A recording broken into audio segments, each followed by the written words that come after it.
მთავრობის გადაწყვეტილებით 1 ივლისიდან პლასმასის მასალაში მოთავსებული სურსათის გაცემა 2027 წლის 1 თებერვლიდან კი სურსათის წარმოება, იმპორტი და ბაზარზე განთავსება აიკრძალება.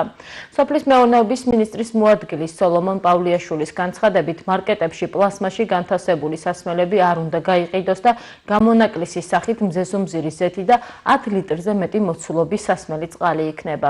თუ რატომ არის პლასტმასი ორგანიზმისთვის მავნებელი, გურჯაანის საზოგადოებრივი ჯანდაცვის ეპიდემიოლოგი მარინა კაპანაძე განმარტებას აკეთებს. პლასტმასის გამოყენებაზე ბევრი რამის თქმა შეიძლება დღესდღეობით, იმიტომ რომ ის აბინძურებს არა მარტო გარემოს, აბინძურებს ეკოსისტემას, ადამიანის ორგანიზმისთვის მავნია, განსაკუთრებით მასში შემავალი ბისფენოლ A, ტოქსიურია ეს ნივთიერება, რომელიც პლასტმასის შემადგენლობაში შედის.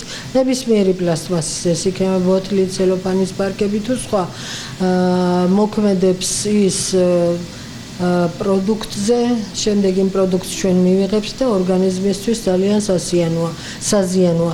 პლასტმასი საზიანოა აგრეთვე იმ ცხოველებისთვის, რომლებიც ზღვებსა და ოკეანეებში არიან, იმიტომ რომ დღესდღეობით უკვე აღმოჩენილია თევზებში, ზღვის კულ, დელფინში, ყველგან აღმოჩენილია პლასტმასის ნარჩენები, რომლებიც შეიძლება ჩვენს ყოველდღიურ საკვებ პროდუქტებშიც მოხდეს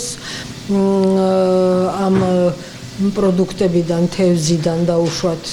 ამიტომ უნდა ვერიდოთ მის გადაყრას და იყრება ეს აქა-იქა სულყრია გარემოში, აბინძურებს გარემოს და მისი დაშლა ძალიან წლების მანძილზე, წლები სჭირდება მის დაშლას 490, აი საუკუნეები წლები კი არა სჭირდება მის სრულ დაშლას და გაუნებელყოფას.